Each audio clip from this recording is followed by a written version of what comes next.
అందరికీ నమస్కారం.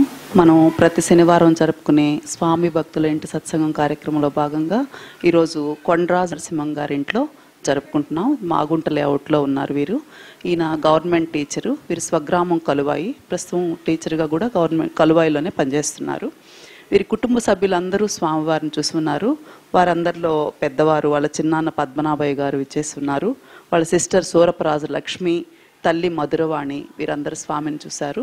వారందరూ స్వామితో వారికి ఉన్న అనుభవాలను ఈరోజు మనతో పంచుకుంటారు. చాలా సంతోషం. పరమ పవిత్రము, పావనము, శుభకరము, దివ్యమైన సంధ్యా సమయంలో స్వామి సాన్నిధ్యంలో భక్తుల ఇంట్లో సత్సంగం అనే పావనమైన కార్యక్రమానికి మీ అందరికీ శుభస్వాగతం. ఈ సత్సంగము ఒక కొత్త ప్రయోగం. ఏ వారానికి ఆ వారం ఎప్పటికప్పుడు నవ్యము, నూతనము, ఒక ప్రత్యేకము అయిన రీతిలో వృద్ధి చెందుతూ భాషిస్తున్న సంఘటన ఇది. కార్యక్రమంలో విశేషం ఏంటంటే ఈ వారం ఉన్నట్టు పై వారం ఉండదు, పై వారం ఉన్నట్టు ఆ తరువాతి వారం ఉండదు.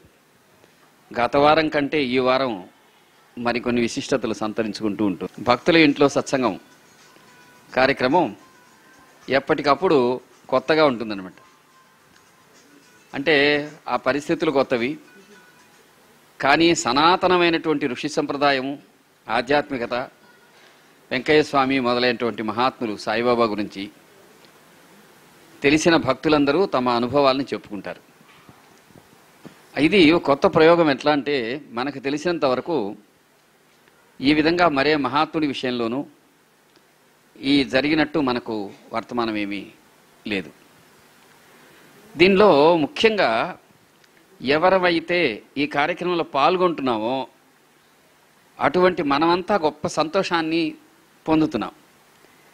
కొత్త మిత్రులు, కొత్త ఆత్మీయులు పరిచయం అవడం, వాళ్ళ దృష్టికోణంలోంచి వెంకయ్యస్వామిని చూడగలగటం, ఇది ఒక సంతోషదాయకము, అద్భుతము, దివ్యము, పావనము అయిన కార్యక్రమం.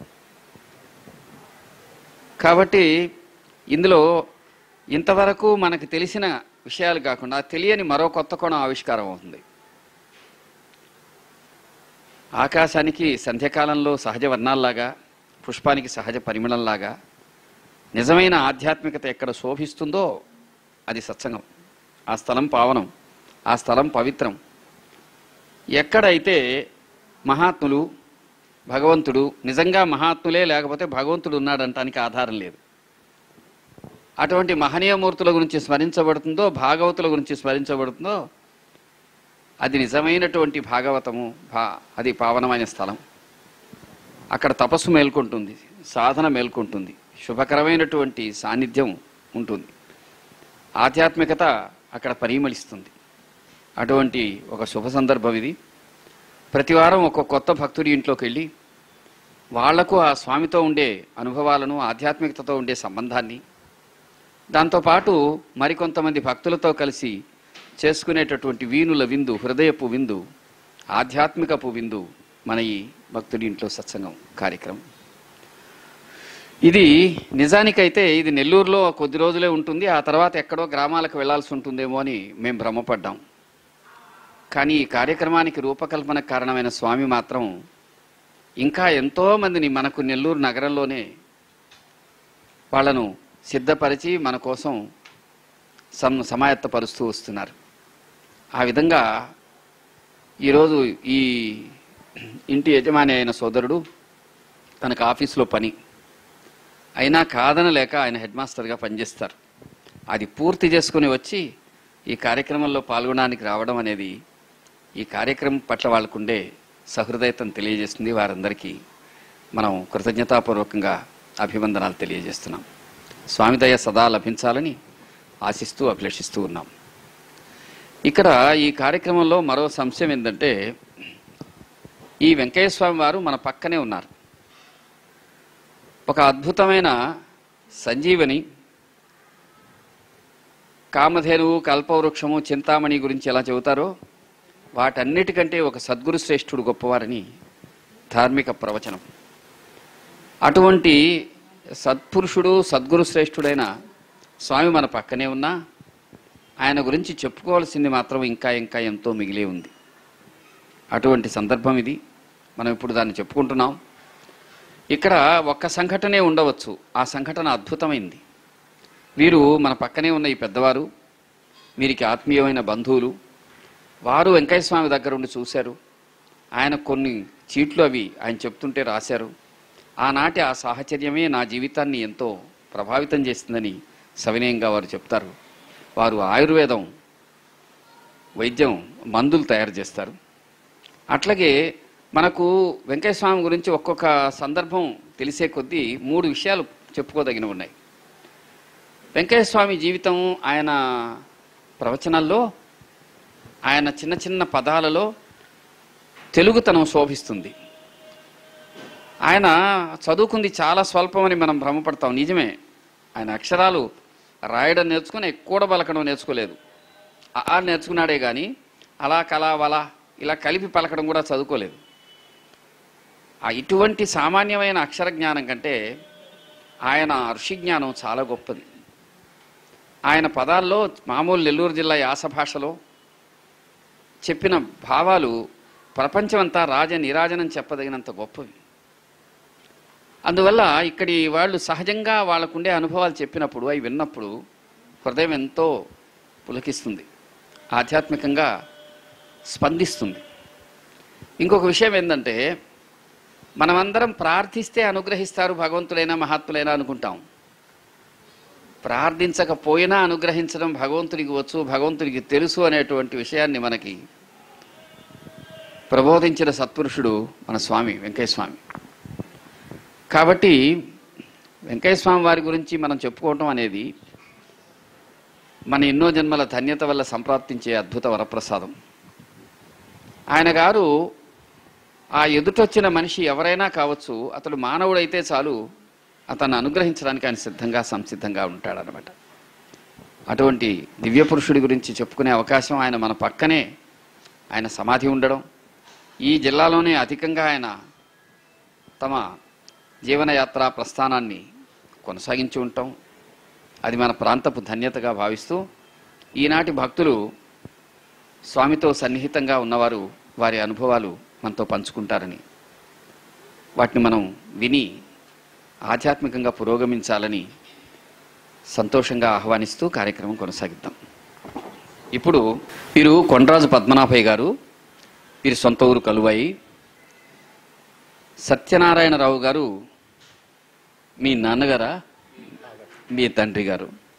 ఆయుర్వేద మందులు తయారు చేస్తారు. కృష్ణమందిరం వీధిలో ఉస్మాన్ సాహెబ్పేటలో నెల్లూరులో ఉంటారు.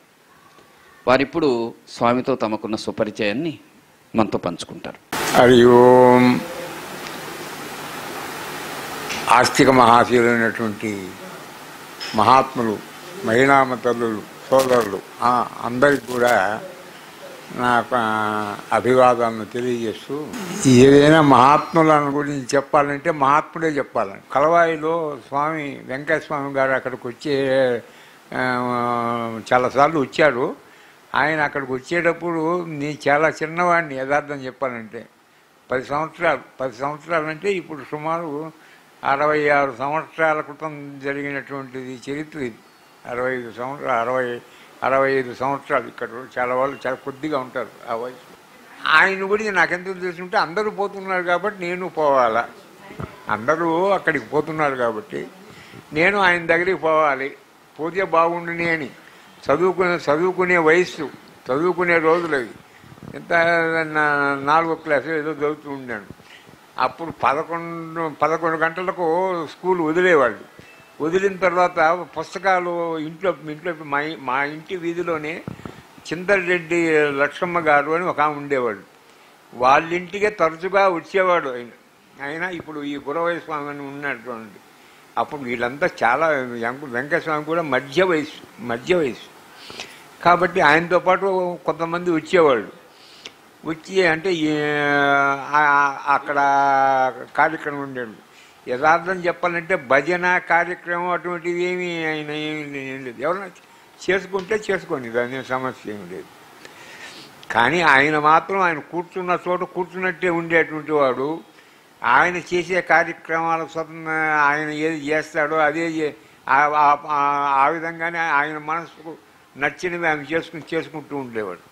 ఆయన వచ్చిన తర్వాత 10 మంది వెంకటేశ్వర స్వామి గారిని అప్పుడే పేరు ఆ చుట్టుపక్కల పల్లెల్లో వెంకటేశ్వర స్వామి మహానుభుడు, ఆయన దగ్గరికి పోతే మన కోరికలు తీరుతాయి, ఆయన గొప్పవాడు, ఆయన మహానుభావుడు, దేవుడు అనేటువంటి అభిప్రాయం అక్కడ ఇంకేం లేదు. ఆయన ఎటువంటి వాడంటే మౌనంగానే ఉంటాడు, మాటలు లేదు, ఏం మాట్లాడేవాడు కాదు. మనకు పురాణాల్లో దక్షిణామూర్తి జ్ఞాపకం వస్తాడు మౌన వ్యాఖ్య రూపకంలో.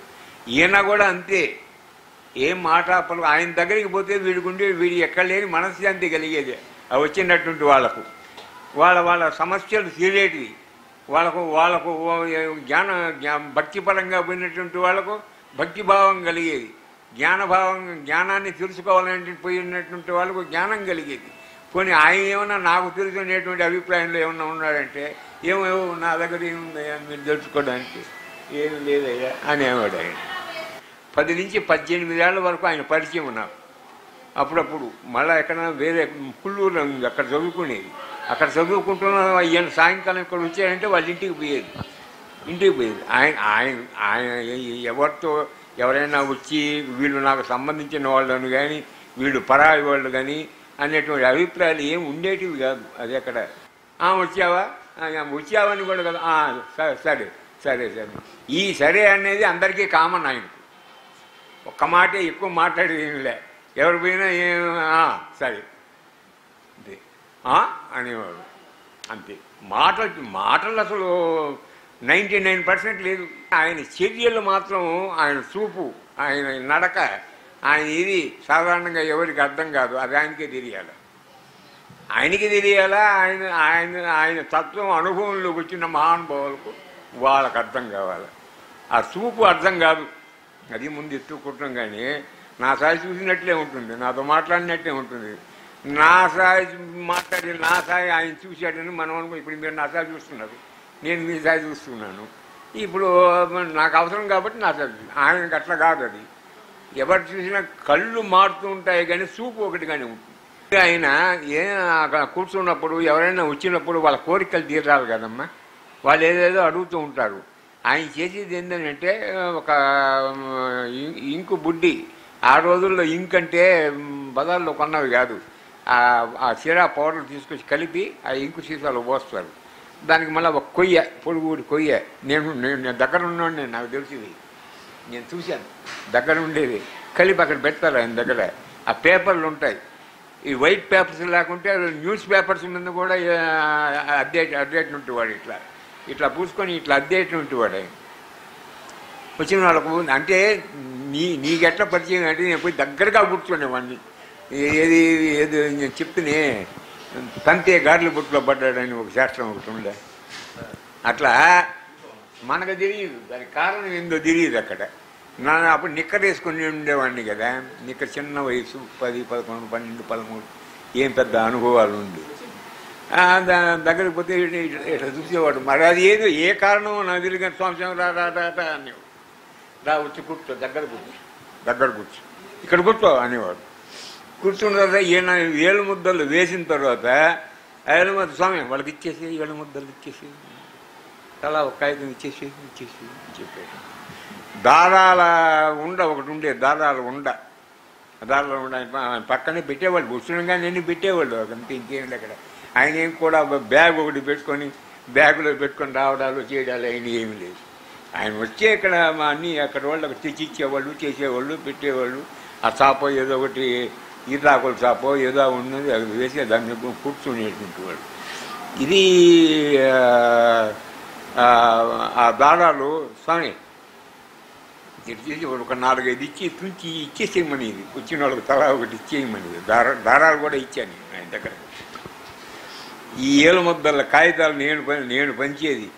మాట్లాడుతూ కొన్ని మాటలు ఆయన మాటలు మనకు అర్థం కావు. ఇందాక చెప్పాను నేను, ఆయన మాటలు ఆ ధోరణి, ఆ మాటల యొక్క అర్థాలు ఇప్పటికీ ఏమో మహానుభావులు ఎంతమంది ఉన్నారు మనకు తెలియదు, కానీ దాన్ని పరిశోధన చేసిన వాళ్ళు నా అర్థం కావు.